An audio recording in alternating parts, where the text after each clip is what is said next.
Hello, hello! Bienvenue sur Jésus Talk, votre rendez-vous d'échange hebdomadaire. La Pentecôte sur les disciples. Acte 2 des apôtres parle de l'effusion de l'Esprit sur les disciples. C'est le jour de la Pentecôte qui a entraîné la conversion de 3000 personnes. Ce sont les premiers chrétiens, c'est la naissance de l'Église. Au commencement de ce chapitre, nous voyons que chaque disciple fut rempli du Saint-Esprit par la grâce de Dieu, et cela se manifesta audiblement et physiquement par un bruit, par des langues de feu, et le don de parler en langue étrangère en étant guidé par l'Esprit. Acte 2, versets 1 à 4. Le jour de la Pentecôte, ils étaient tous ensemble, dans le même lieu. Tout à coup, il vint du ciel un bruit comme celui d'un vent impétueux, et il remplit toute la maison où ils étaient assis. Des langues, semblables à des langues de feu, leur apparurent, séparées les unes des autres, et se posèrent sur chacun d'eux. Et ils furent tous remplis du Saint-Esprit, et se mirent à parler en d'autres langues, selon que l'Esprit leur donnait de s'exprimer. C'est exactement ce qu'avait annoncé Jésus aux disciples après sa résurrection, comme il l'avait promis. Acte 1, verset 5. Ce que je vous ai annoncé, leur dit-il, car Jean a baptisé d'eau, mais vous, dans peu de jours, vous serez baptisés du Saint-Esprit. Pourquoi les disciples ont parlé en langue étrangère ? Car il y avait en séjour à Jérusalem des Juifs, hommes pieux, comme nous informe la Bible, venus de chaque extrémité de la terre. De ce fait, chaque disciple, grâce au Saint-Esprit, avait la faculté de pouvoir parler dans la langue natale de chacun des Juifs qui séjournaient à Jérusalem et donc être entendu et compris. Cela perturba d'une part certains citoyens et d'autre part, certains citoyens se sont même moqués car les disciples étaient immergés du Saint-Esprit et donnaient l'impression d'être ivres. Acte 2, versets 5 à 13. Or, il y avait un séjour à Jérusalem des Juifs, hommes pieux de toutes les nations qui sont sous le ciel.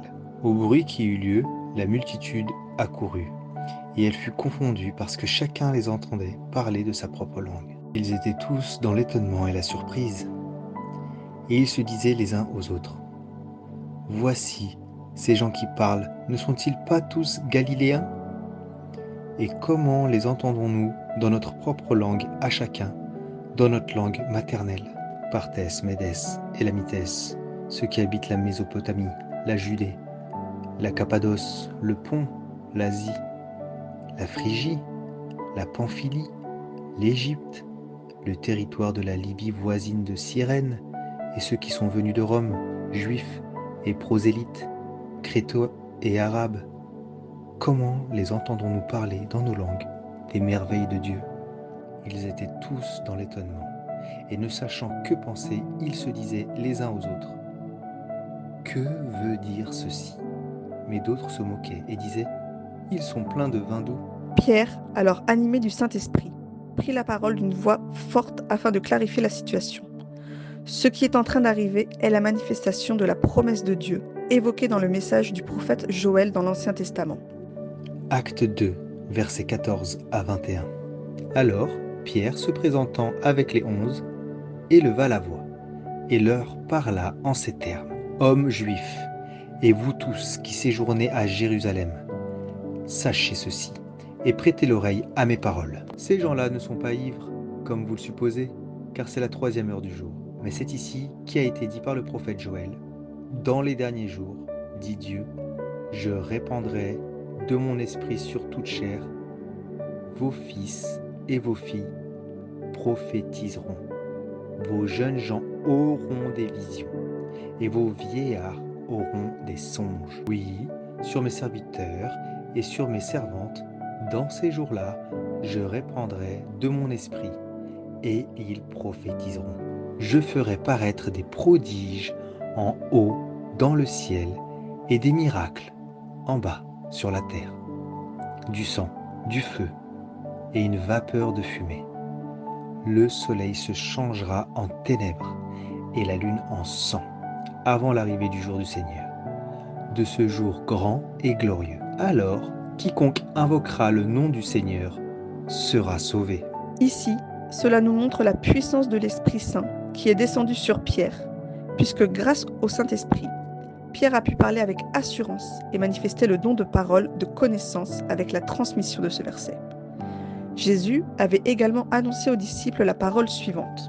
Mais vous recevrez une puissance lorsque le Saint-Esprit viendra sur vous, et vous serez mes témoins à Jérusalem, dans toute la Judée, dans la Samarie et jusqu'aux extrémités de la terre. Pierre, ensuite, rappela aux Israélites que la venue de Jésus, avec la réalisation des miracles et des prodiges, était le plan programmé par Dieu. Sa mort, réalisée par des personnes ignorantes, ainsi que sa résurrection, était le plan défini par Dieu pour nous montrer que Jésus est tout simplement au-dessus de celle-ci. Acte 2, versets 22 à 24. Hommes israélites, écoutez ces paroles. Jésus de Nazareth, cet homme à qui Dieu a rendu témoignage devant vous par les miracles, les prodiges et les signes qu'il a opérés par lui au milieu de vous, comme vous le savez vous-même. Cet homme, livré selon le dessein arrêté et selon la prescience de Dieu, vous l'avez crucifié. Vous l'avez fait mourir par la main des impies. Dieu l'a ressuscité en le délivrant des liens de la mort, parce qu'il n'était pas possible qu'il fût retenu par elle. Pierre poursuit, toujours avec la puissance du Saint-Esprit, en déclarant un psaume de David. Acte 2, versets 25 à 28. Car David dit de lui, « Je voyais constamment le Seigneur devant moi, parce qu'il était à ma droite, afin que je ne sois point ébranlé. Aussi, mon cœur est dans la joie, et ma langue dans l'allégresse. Et même ma chair reposera avec espérance, car tu n'abandonneras pas mon âme dans le séjour des morts, et tu ne permettras pas que ton sein voie la corruption. Tu m'as fait connaître les sentiers de la vie, tu me rempliras de joie par ta présence. » Une nouvelle fois, le Saint-Esprit a permis ici à Pierre d'utiliser son don de parole, de connaissance, pour édifier les Israélites à travers ce verset biblique. Ce verset, qui très clairement annonce la résurrection du Christ, car tu n'abandonneras pas mon âme au séjour des morts et que son corps ne connaîtra pas la décomposition. Ensuite, Pierre, une nouvelle fois animé par l'Esprit, utilisa cette parole de connaissance afin d'affirmer Jésus comme étant le Messie, le Seigneur qui est à la droite de l'Éternel. Acte 2, versets 29 à 36.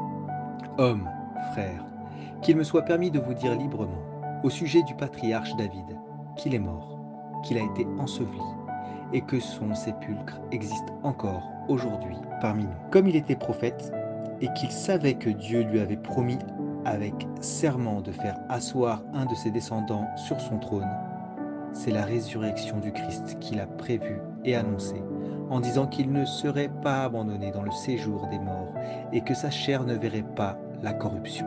C'est ce Jésus que Dieu a ressuscité. Nous en sommes tous témoins.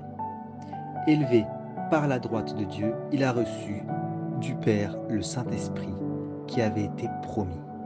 Et il l'a répandu, comme vous le voyez et l'entendez. Car David n'est point monté au ciel, mais il dit lui-même, « Le Seigneur a dit à mon Seigneur, assieds-toi à ma droite, jusqu'à ce que je fasse de tes ennemis mon marchepied. » Que toute la maison d'Israël sache donc avec certitude que Dieu a fait Seigneur et Christ, ce Jésus, que vous avez crucifié. À la suite de ces paroles poussées par le Saint-Esprit, beaucoup d'Israélites furent touchés.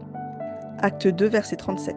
Après avoir entendu ce discours, ils eurent le cœur vivement touché, et ils dirent à Pierre et aux autres apôtres, « Hommes, frères, que ferons-nous » Ce passage nous montre ici que seule la puissance du Saint-Esprit permet de toucher les non-croyants et de les convertir.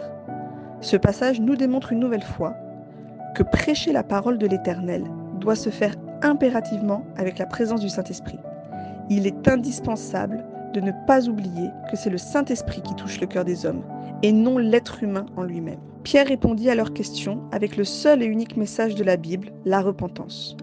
La repentance, c'est de changer de mentalité face à Dieu. C'est d'être réconcilié avec le Créateur par la foi en Jésus-Christ, reconnu comme son Seigneur et Sauveur, et être transformé radicalement par le Saint-Esprit. C'est ça la conversion. Acte 2, versets 38 à 39. Pierre leur dit, « Repentez-vous, et que chacun de vous soit baptisé au nom de Jésus-Christ, pour le pardon de vos péchés, et vous recevrez le don du Saint-Esprit. Car la promesse est pour vous, pour vos enfants, et pour tous ceux qui sont au loin, en aussi grand nombre que le Seigneur notre Dieu les appellera. À ce moment précis, 3000 personnes furent baptisées. C'est un puissant réveil sous l'effusion de l'Esprit. Tous vivaient en parfaite harmonie, avec une vraie cohésion et une communion fraternelle. Tous leurs biens étaient communs. La crainte de l'Éternel ne cessait de croître, et ceci fut accompagné de nombreux miracles et prodiges réalisés par les apôtres. C'est la naissance de l'Église, et elle ne cessait de croître. Acte 2, versets 40 à 47. Et, par plusieurs autres paroles, il les conjurait et les exhortait, disant : Sauvez-vous de cette génération perverse. Ceux qui acceptèrent sa parole furent baptisés, et, en ce jour-là, le nombre des disciples s'augmentera d'environ 3000 âmes. Ils persévéraient dans l'enseignement des apôtres, dans la communion fraternelle, dans la fraction du pain et dans les prières. Cela nous montre également une caractéristique du Saint-Esprit, avec la manifestation de nouveaux dons spirituels auprès des apôtres, comme l'avait annoncé Jésus en amont. On se retrouve la semaine prochaine pour une nouvelle exhortation. Passe une belle semaine avec le Saint-Esprit.